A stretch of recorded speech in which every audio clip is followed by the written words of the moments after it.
एक परिवार था, वो गरीब था, खाने को कुछ नहीं था। काफ़ी सोचा कि काम मिले, मगर काम नहीं मिला। दो बच्चे थे, बीवी थी। एक दिन उन्हें विचार आया कि इस गांव में काम मिलना मुश्किल है, चलो कहीं और चलते हैं। इस इरादे से वे एक दिन गांव छोड़कर चल दिए। रात का समय था, रास्ता भी जंगली था।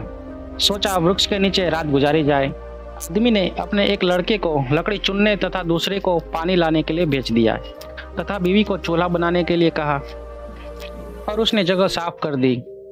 चारों ने अपने अपने काम कर लिए। चूल्हा जलाया गया, पानी गर्म होने लग गया।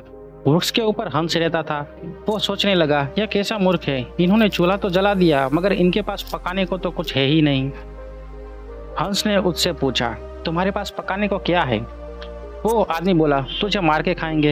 हंस बोला, मुझे क्यों मारोगे? आदमी ने कहा, हमारे पास ना पैसा है ना ही सामान, तो क्या करें? हंस सोच में पड़ गया। इन्होंने चूल्हा भी जला दिया है, सब कर्मशील है, मुझे तो यह खा भी जाएंगे। तो हंस बोला, अगर मैं आपको धन दूं तो आप क्या मुझे छोड़ दोगे? घर का स्वामी बोला, हाँ छोड़ देंगे। हंस कहने लगा, मेरे साथ चलो, मैं तुम्हें धन देता हूँ। हंस उन दोनों को थोड़ी दूर ले गया और चोंच के इशारे से कहा कि यहाँ पर से निकाल लो। उन्होंने गड्ढा खोदा और वहाँ से धन निकाल लिया। हंस का धन्यवाद करके वापस अपने गांव आ गए और एक ही दिन में खूब मौज से रहने लगे। अब उनके घर में किसी चीज की कमी नहीं थी। पड़ोसी ने देखा कि इस परिवार के पास ऐसी कौन सी चीज आ गई है जो इनके पास इतना कुछ आ गया।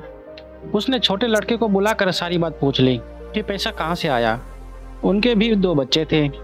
उन्होंने भी ऐसी योजना बनाई और चल दिए। उन्होंने भी उसी वृक्ष के नीचे डेरा लगा दिया।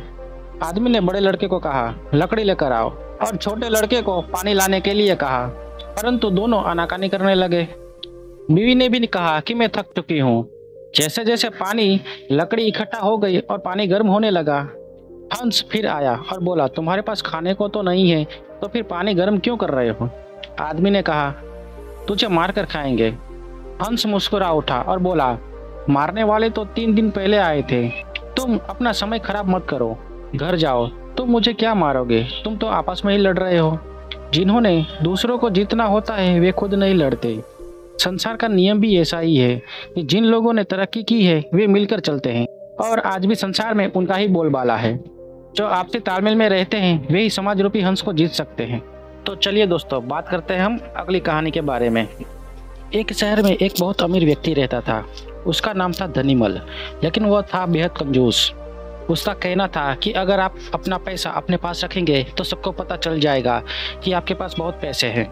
फिर चोर डाकू आपके पीछे पड़ जाएंगे और सारा पैसा लूट कर ले जाएंगे। इसीलिए वो अपना सारा पैसा छिपा कर रखता था और खुद को एक बहुत गरीब व्यक्ति के समान रहता था। फटे कपड़े, घिसे हुए जूते, रूखा सूखा खाना, ये सब देखकर लोग उसे भिखारी समझते थे। जिनको पता था कि वो धनवान है वे उसे कंजूस कहकर बुलाते थे।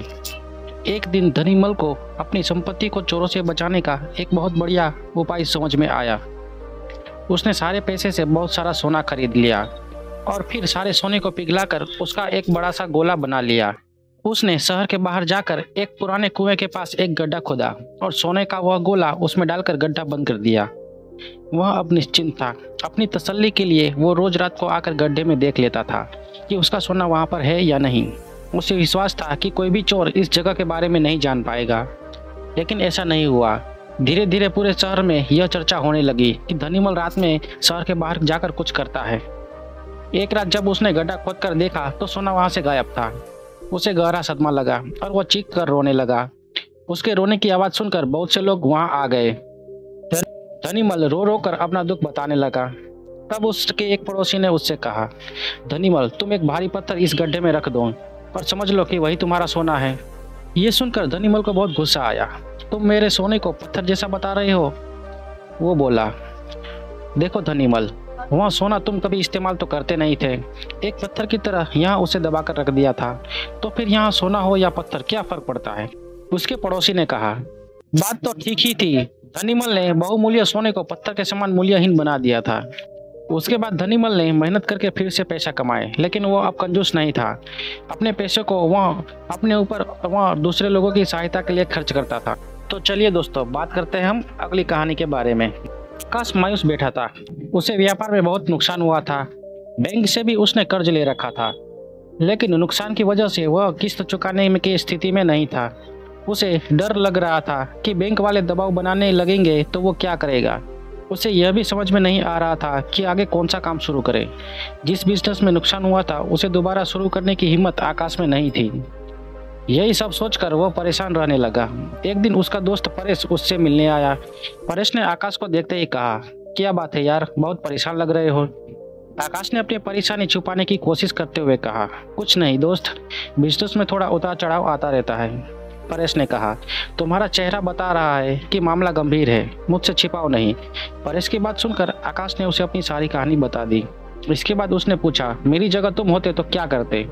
परेश ने थोड़ा सोचने के बाद कहा, अगर मैं तुम्हारी जगह होता तो अपनी असफलता पर पछतावा नहीं करता, आगे क्या करना है उस पर विचार करता। पछतावा करते रहने से आदमी नुकसान के दुख से बाहर नहीं निकल पाता है। मेरी मानो तो तुम नए सिरे से अपने बिजनेस को खड़ा करने की सोचो। मित्र की सलाह के बाद आकाश ने कहा, तुम बात तो ठीक कह रहे हो, लेकिन मुझ में फिर से वही बिजनेस शुरू करने की हिम्मत नहीं है। इस पर परेश ने कहा, यह सही है कि तुम्हें नुकसान हुआ है, लेकिन तुम्हें तजुर्बा भी मिला है। अगर तुम कुछ नया करने की योजना बनाते हो तो तुम्हें शून्य से शुरू करना होगा। अगर तुम अपने पुराने काम को नए सिरे से शुरू करते हो तो तुम्हें बहुत ज़्यादा होमवर्क करने की ज़रूरत नहीं पड़ेगी। मेरी राय में तुम्हें नुकसान का मातम नहीं मनाना चाहिए। काम को नए सिरे से शुरू करने की प्लानिंग करनी चाहिए। जितना ज़्यादा नुकसान के बारे में सोचोगे उतना अधिक तुम सफलता से दूर होते जाओगे।